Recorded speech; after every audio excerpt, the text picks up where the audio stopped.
pháistí. Is misisiúntar Jamie ag sin nómh thomí chun cart pionnliathróide a chur le chéile. Thom chun rudaí difriúla atá gom ag go baile a úsáid.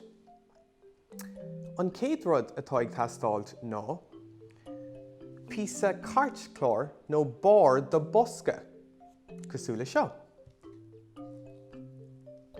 Beim dig úsáid líreacáin uachtair, beim dig úsáid Cupán páipéir, beag Téip ag teastáilt, agus cumáile sin beag Liathróid ag teastáilt ag an deireadh. So an céad céim ná, an bár don Bosca a áilt, agus na Cupán go léir a chur ag an bun anseo. So tám chun iad a cheangailt ag an bun, agus tá Téip curtha cúlacha, agus tám chun iad a chur ag an bun don píosa cairtchláir.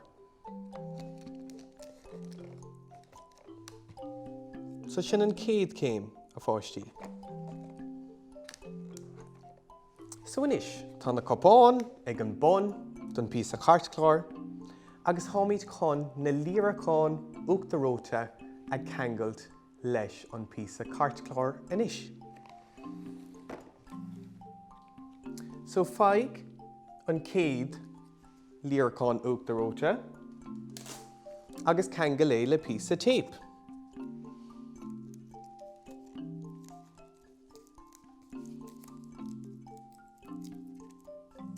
Bí cinnte nach bhfuil sé díreach uile nócha céim,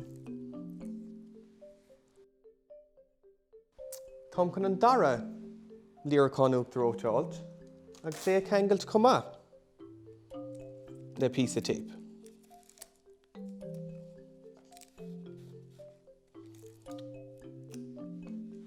Tám chun an tríomh áilt, agus é a cheangailt.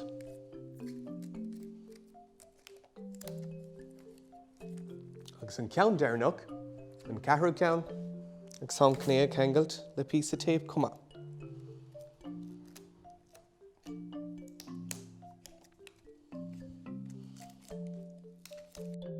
Is tá na líreacáin uachtaróide go léir cheangailte leis an Clár. So feicigh sibh inis a pháistí go bhfuil na Cupán cheangailte leis an Clár, agus go bhfuil ceithre líreacáin uachtaróide agus iad ag dul síos go dtí na Cupán.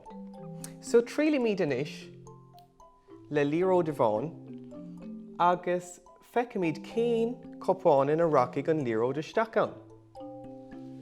Braithn sé sin ar péáit a thosnaíonn tú anseo ag an bár.